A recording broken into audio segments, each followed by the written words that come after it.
असम सरकार की तरफ से बीती शाम कैबिनेट की एक प्रस्ताव पारित किया गया जिसमें कहा गया कि मुस्लिम मैरिज एंड तलाक जो एक्ट है 1935 उसको निरस्त किया जाएगा और मुस्लिम जितनी भी शादियां और तलाक हैं उसको स्पेशल मैरिज एक्ट में शामिल किया जाएगा। और ये यूनिफॉर्म सिविल कोड की तरफ पहला कदम है, ये बात कही गई। इस पर ज़्यादा बातचीत के लिए समाजवादी पार्टी के विधायक और बड़े नेता अबू आज़मी जी हमारे साथ हैं।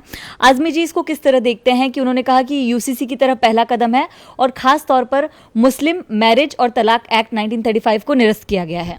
ये ऐसा है कि ये इनकी सांप्रदायिकता झलकती है।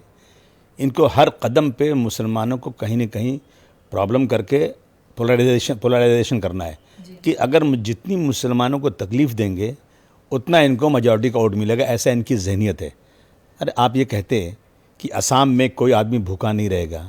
असम सरकार ने कैबिनेट में फैसला किया है कि हर समाज के हर व्यक्ति को रोज़ी रोटी मिलेगी, सबको नौकरी मिलेगी और आसाम में समाज का सबसे दबा कुचला इंसान भी 2 वक्त की रोटी इज्जत के साथ खाएगा। तो मैं तालियां बजाकर आपका स्वागत करता।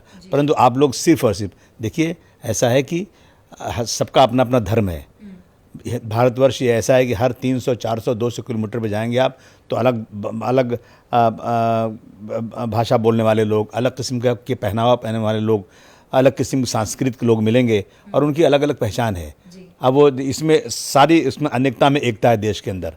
अब किसी के धर्म के अंदर इंटरफेयर करना मैं समझता हूँ बहुत ही गलत बात है। अगर आप चाहते हैं देश में एक कानून चले तो आप आदिवासियों को क्यों इससे एग्जेम्प्ट कर रहे हो?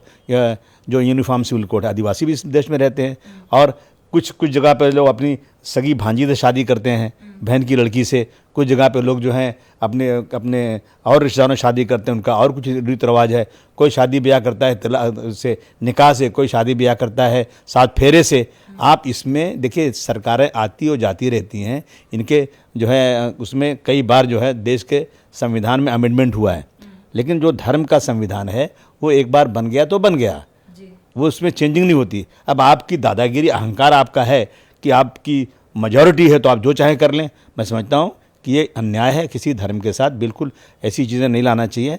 अगर आपको क्या आपकी ये हिम्मत है क्या कि आप जो है जो हिंदू भाई 7 फेरे से शादी करते हैं वो आप उसको कैंसिल कर दें? आप कहें नहीं, आपको दूसरी तरह से शादी करना है, आप कर सकते हैं क्या? क्या आदिवासी लोग जो अपनी उनका शादी का या जो कुछ उनका रीत रवाज है, क्या उसमें आप चेंजिंग कर सकते हैं? आप नहीं कर सकते। आप सिर्फ वोट बैंक देखते हो, कौन सा वोट बैंक हमें ज़्यादा फ़ायदेमंद है उसके फेवर में फैसला करते हो। और जो लगता है कि सांप्रदायिक लोग हैं जो मंदिर मस्जिद की बात करते हैं तो मुसलमान आपके साथ नहीं जाता, इसलिए आप उनके खिलाफ फैसले करते हो। मैं इस खुली निंदा करता हूँ इस बातों की। वो कह रहे हैं कि इस स्पेशल मैरिज एक्ट में रजिस्टर होने से फ़ायदा ये होगा कि बाल विवाह रुक जाएगा। अगर हम मुस्लिम मैरिज और डिवोर्स एक्ट हटा रहे हैं तो स्पेशल मैरिज एक्ट में सिर्फ बाल विवाह रोका जाएगा। बाल विवाह कैसे रोकेगा आप, अगर हम मुझे थोड़ा समझाएं? अरे बाल विवाह अगर आप कहेंगे तो गांधी जी की शादी जब हुई थी तो उनकी पत्नी की उम्र कितनी थी पता लगा लीजिए, आप बता दीजिए आप। तो ये भारतवर्ष की एक पुरानी परंपरा है।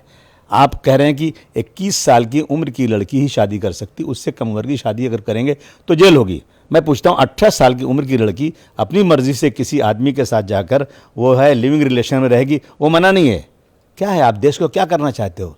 मैं समझता हूँ कि ये सब बहुत ही घटिया और जो वेस्टर्न कल्चर भारतवर्ष में ला करके हमारे पुरखों का बनाया हुआ जो कानून है उसे आप ख़त्म करके इस देश को बर्बाद कर देना चाहते हो। असम की सरकार कहती है कि जो ये मुस्लिम मैरिज एक्ट है ये 1935 का आज़ादी के पहले का ब्रिटिश कालीन है, उसको हटाकर नए देश के नए कानून को लाया जा रहा है जो कि तरक्की के लिए, ऐसा उनका कहना है। आप तरक्की के लिए वो कानून लाओ ना कि समाज के आखिरी आदमी को रोजी रोटी मिले, नौकरी मिले। समाज में एक व्यक्ति भी ऐसा ना हो जो अनपढ़ रह जाए।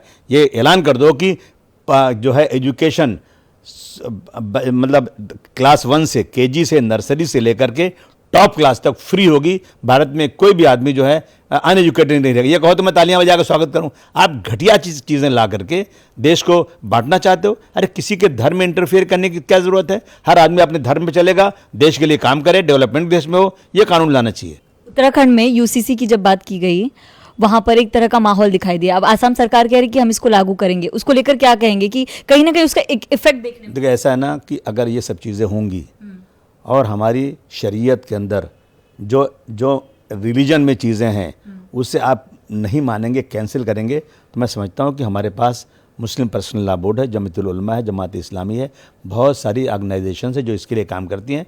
हम सर जोड़कर बैठेंगे उनके साथ में, जो वो लोग फैसला करेंगे हम उसी को फॉलो करेंगे, चाहे कुछ भी हो जाए।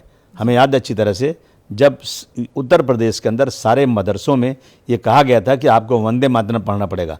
वंदे मातरम से हमको नफरत नहीं है, आप वंदे मातरम पढ़ा ही ना, जितने पढ़ते हैं लोग, बहुत सारे मुसलमान पढ़ते हैं, हम कहाँ उनको मारने जा रहे हैं। शराब पीना मना है, बहुत से मुसलमान पीते हैं, पिए ना, कौन मना करता है। परंतु कानून बना देना कि जितने बच्चे स्कूलों में पढ़ने जाएंगे उनको ज़मीन की और सूरज की पूजा की बात करना है, तो इस्लाम में पूजा और जो है सर झुकाना किसी के सामने है तो सिर्फ अल्लाह के सामने है। हमारा कहना है जो अल्लाह ने ज़मीन और आसमान, सूरज और चाँद सब बनाए, हम उसके सामने सर झुकाते हैं। तो मौलाना अली मियां नदवी साहब ने कहा था, जो बहुत बड़े आलिम थे, कि अगर ऐसा हो जाता है कि हर बच्चे को स्कूल में वंदे मातरम पढ़ना लाजिम हो जाएगा तो बच्चों को पढ़ाना बंद कर दो। इतनी बड़ी बात उन्होंने कहा था। तो हम उसी जमात से कहना चाहते हैं कि वो जमात ये फैसला करें कि अगर यूनिफॉर्म सिविल कोड आता है और उसमें रिलीजन के अंदर जो शरीयत में है उस पर पाबंदी करके सरकार जो कानून बनाएगी उस पर चलना पड़ेगा, तो वो लोग तय करेंगे क्या करना है, वही हम लोग करेंगे।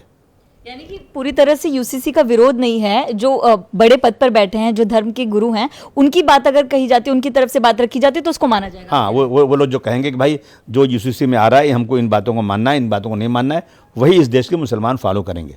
जी जी, बहुत बहुत शुक्रिया आपका। तो आज़मी साहब साफ तौर पर कह रहे हैं कि एक धर्म विशेष को टारगेट ज़रूर किया जा रहा है, लेकिन कोशिश हो कि शिक्षा और किसी की प्रगति के लिए अगर कोई कानून बनता है तो उसका समर्थन ज़रूर किया जाएगा। कैमरा पर्सन सागर खाड़े के साथ मैं नम्रता दुबे, इंडिया टीवी मुंबई।